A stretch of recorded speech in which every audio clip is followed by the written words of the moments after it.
Well, why don't we go ahead and get started? Again, happy Thursday morning, Thursday afternoon, Friday from Australia. Hello from Black Mountain, North Carolina. Great to have you here, Jennifer Billstrom. Wonderful to again be joining all of you on a Thursday morning for Crisis Communications. And this is a conversation between my friend and colleague, Urs Koenig, and my name is Shannon Polson. I'm the founder of the Grit Institute, which is an online leadership development platform. Also the author of The Grit Factor, which is releasing in September from Harvard Business Review Press. I'm an author, a speaker, veteran of Army aviation and of the corporate world as well. And I have enjoyed the chance to look at leadership through the lens of my clients over the past nearly decade across the country and actually around the world. So, Urs, I'd love them. Good morning, everybody. Thank you, Shannon. Thanks for being here, everybody. It's great to see you. My name is Urs Koenig. As you can tell, I'm not from this country. I'm from Switzerland originally. I have been a student of leadership for most of my life as a keynote speaker, most recently as an executive coach for the last 20 years, as a military peacekeeper, 3 years in Kosovo, this fall again in the Middle East for a year, and as an ultra-endurance competitor. I'm super excited to be here. This is the third out of 6 chats that Shannon and I are having, and I'm looking forward to it. And we look forward to hearing from all of you, both in the chat, but also after the webinar, to know what you think, what you'd recommend. If there's anything you'd like us to cover in the coming weeks, we have a few ideas, but if you have others, we'd love to consider those as well. So we'll go ahead and get started. We try to keep these to 15 to 20 minutes, sort of a coffee chat. I think all of us have busy lives and plenty of time on the screens, and 15 to 20 minutes seems like a great way to convey 2 or 3 really important points, and ideally a few things that you can take away and take into your life right away. So today, Urs and I are going to talk a little bit about the specific aspect of transparency in crisis communication, and not just transparency, but maybe even radical transparency. One of the things that came to mind as we were discussing what we need to be aware of in a situation like this, an uncertain time, even possibly a frightening time, is how leaders really need to be visible to their people, but also how we need to look at potentially addressing the cadence of communication within an organization in a time of crisis. Urs, you had a great example, a historical example, I think, going back to the idea of visibility. Yes, so, this notion that now is really the time to not hunker down. We gotta be visible as leaders. And there is the great story about the British naval officers during the height of the British Empire. They were expected to stand erect, totally visible to enemy fire on the deck of their ship, not because there was little value placed on their lives, but rather because there was big value placed on their leadership. Simply by being visible and present to their sailors, they provided some comfort for the sailors in the midst of chaos. And that's sort of a nice metaphor for how we ought to show up during this time of crisis. Being visible, being there for our clients and our people. So one of the people I talked to recently is actually the head of school of my kids. And what does he do to be visible? He actually logs in regularly as the head of school into the online classrooms to be present with his teachers and his kids, much like he would have done if the campus was open. So those 2 concepts, those 2 examples are really exemplifying the concept of needing to be visible for our people. I love those examples, and actually what a great example that is relevant to the modern world too, about really checking in with the classrooms, with the teachers, with the students. I think people really do need to see the person in charge to have that confidence in the midst of times that are uncertain. And it is interesting, Urs, I love that you said don't hunker down, because so many of us have been using that term, like it's time to hunker down. And it is certainly time to be safe. There's no question, and to make safe decisions, but for the health and the safety of all of us. But I think at the same time, you're right. A leader cannot afford to hunker down right now. A leader has to be visible. And I know in the Army, we had the example of the commanders, and there's a guidon carrier, right? And this is obviously a different time. This is a long time ago when people would fight like this. But the guidon was this flag that's always out in front. And people would die to keep that guidon in the air, because the soldiers needed to be able to see that example, that they were still moving forward, that the leader was still present. And so, yeah, those military examples are actually pretty great, right? It's the necessity of being able to see that you are moving forward, that there is somebody in charge, and there's a confidence that comes with that. Yeah, absolutely. For sure. You know, and we talked about in the very first chat, Shannon, we talked about grounding and horizon, right? So yes. The grounding is, how do I step through the minefield, putting one foot in front of the other? So that's sort of more the hunkering down. And really our jobs as leaders are, or the job is to rise our sight up and look at the horizon. And you'd bring up a great point, which is, you know, there's two things going on simultaneously for us as leaders here. On the one hand, it is imperative that we're visible and that we're on top of our stuff. So we need to be tough on results with ourselves and our teams. It is a make or break time for many of us. One of my good friends in Switzerland, he's in charge of all the sports organizations and sports facilities and school sports in the city of Zurich. And he told me the best leaders in my organization, they're now rising to the top. And those who sort of, you know, I wasn't quite sure about them, they're actually sort of fizzling out to the bottom. And so, you know, leadership sometimes it is a Broadway play. The show is always on. When the lights go on, you got to be ready. And so that's sort of the tough on results. And that's true. And at the same time, we also, as we have talked here, we need to provide an adequate level of vulnerability and transparency around how we're feeling and what's going on for ourselves, and reveal in an adequate way. So there is, you know, that's why, as Shannon and I say, it's a leadership is a thinking person sport. So it's both of these things that we need to balance during this crisis. That's right, because your people really do. I mean, I think on that transparency and that vulnerability piece, I mean, we talked about this earlier this week, Urs, but there's a balance, of course, because you don't share everything that's happening to you in the moment necessarily, right? I think you were saying that's really vulnerability versus TMI. So, and it's true, because your people need to feel, whoever your people are, it's your family, it's your colleagues, it's your clients, they need to know that things are under control, or at least have a sense that there is a plan. So there's a little bit of a sense of you're providing that vision, you're providing that access to that horizon that may not be visible to them right now. And at the same time, being relatable to them, like understanding where they are by showing that you're there too. Like you may be also a bit unsettled. You understand that it's an uncertain time. You're feeling that yourself. And so there's a relatability aspect to that, while still keeping your eye going forward, keeping people's eye on the horizon and showing a way through that. So that is important, to be able to be transparent about the reality, the challenges, what you're feeling, but still be able to show a vision that does negotiate through the challenge. Yeah.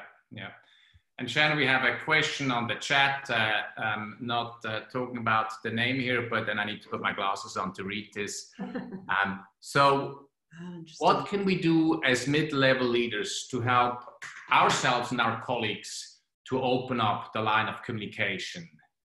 Even if we don't know what's going on, or if we feel that some people are withholding information.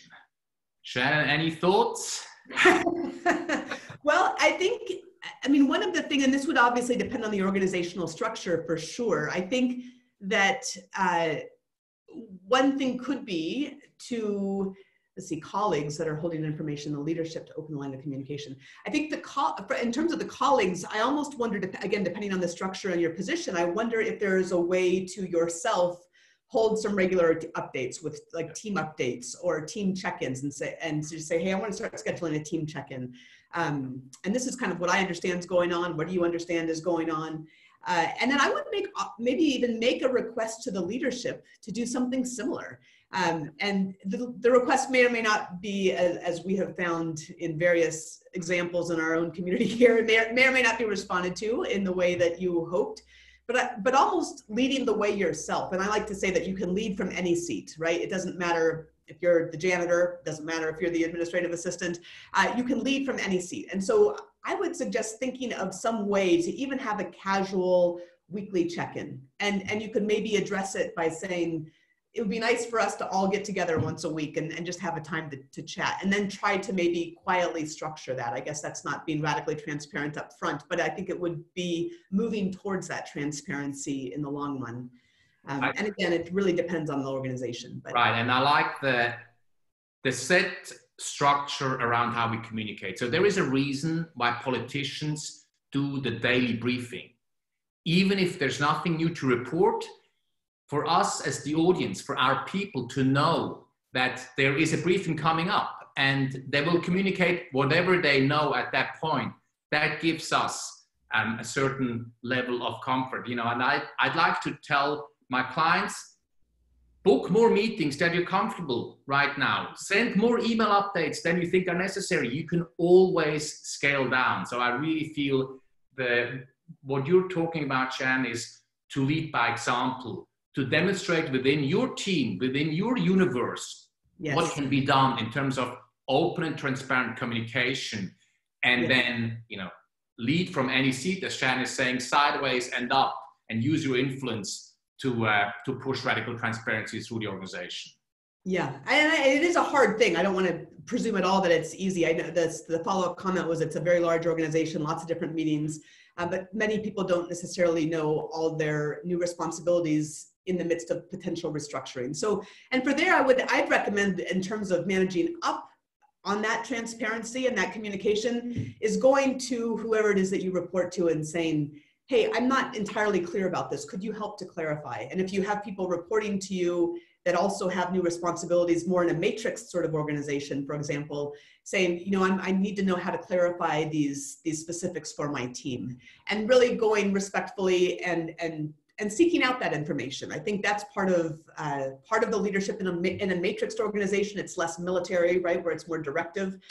There's a few of us on small teams where that might be the case, but in a more matrix group, you may have to go request that information and say, this isn't clear. Could you lay this out for us? Yeah.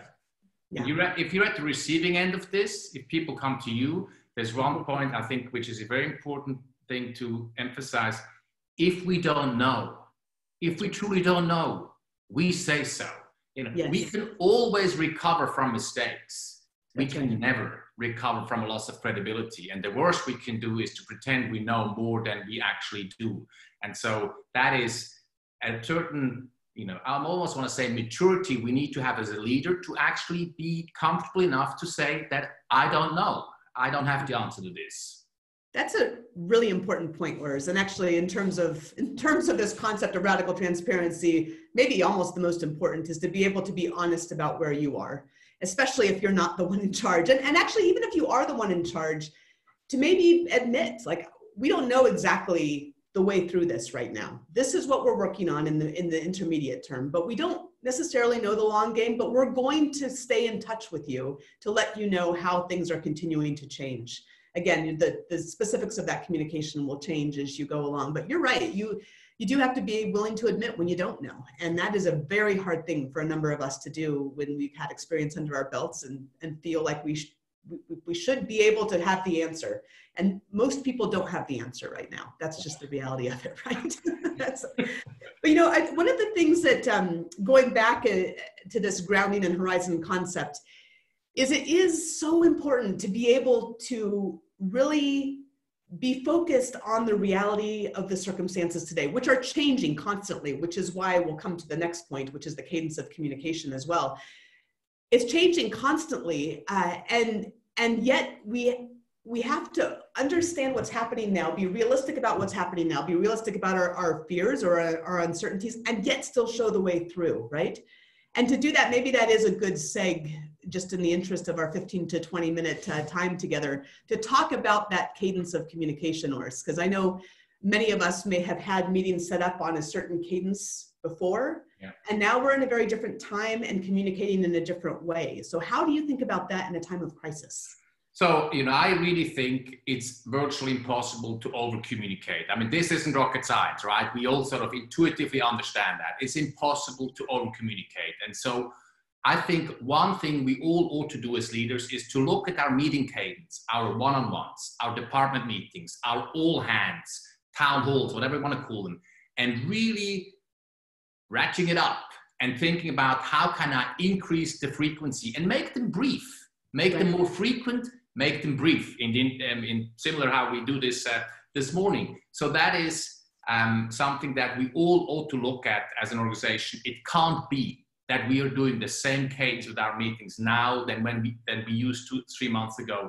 I have one client who sends out a weekly CEO memo. He didn't do that before, but sort of in the spirit of keeping his people informed. I've read about another business where they now post daily revenue forecasts, which, you know, seems a little bit over the top, but still it is in the interest of keeping people up to date every day when they open up their laptop in their home office and they see what the daily revenue forecast is. So ratcheting it up is sort of the name of the game. And I think we've talked about how in a time of uncertainty, it is not possible to over-communicate. I think in our regular cadence, it is possible to have too many meetings. Most of us do, many of us have, but right now you can't over-communicate. And it is figuring out the right methods of communication to make sure that that information is available. And those are two great examples with a daily updated revenue forecast or a weekly CEO report. I actually heard that Satya Nadella recently sent something out, even with a poem from Seamus Heaney. I haven't seen it myself, but I think that's just wonderful. So finding other ways to communicate that meet the needs of the people to whom you're communicating. And that goes back a little bit to what we talked about last time, which is listening, understanding your audience, understanding where they are and what it is that they need. So that is absolutely important. There's an example that came up in a interview that I did for the Grit Factor, which was Lieutenant General Nadia West. And she's the first African-American woman to reach the rank of 3 stars in the United States Army, also the first African-American Surgeon General. And she had this very difficult job at one point of drawing down a hospital. So a huge civilian staff, some military as well that were going to be relocated, really, really difficult and hard messages to be able to deliver. And she set up a weekly town hall. And that weekly town hall was this opportunity for people to come together, ask any questions that they wanted to ask. She could make sure there was this increased and regular cadence of communication so people knew what was happening. There's fear in the unknown, right? And we're all experiencing that right now. But as a leader, you can make things a little bit less frightening by making things a little bit more known. And I think that looking at that cadence of communication, increasing it, and finding the right ways to communicate with your team is a really outstanding opportunity right now for everybody. Let me share one last thing, and then I think we should slowly wrap it, Shannon. Yeah. What's more important now than ever is our intentionality around how we communicate. When Shannon and I do keynotes, we ask ourselves these 3 questions. What do I want the audience to think, feel, do? So asking ourselves as we communicate by email, town hall, one-on-ones, what do I want my people to think, feel, or do? So for us today, we want you to think that 20 minutes is a great length. We want you to feel that despite all that's going on, there is some things I can actually implement immediately. And then do, we want you to actually take one little piece and implement it based on what you're hearing today. And we'd love to hear that from you afterwards. Send us an email or find us on media on LinkedIn, or Urs is at urskoenigspeaker.com. I'm at shannonpolson.com. We'd love to hear from you what you think, also what you'd like to hear about in the next 3 weeks. It's really a pleasure to spend this time with you. And again, radical transparency, remembering that leaders need to be visible during this time, ensuring that you're visible, more visible maybe than you think you want to be or are comfortable being even. And then really looking for ways to consider your cadence of communication and ensure that it's adequate to the times that we're in, which means more frequent communication, really looking at the needs of your audience. So I hope that you could take something away from that for today into your next week. Again, we're really excited to be able to spend these Thursday mornings or Thursday afternoons on the East Coast or Fridays with you in Australia. And we look forward again to seeing you next week. Have a great weekend. Have a good weekend, everybody. Take care. Bye-bye.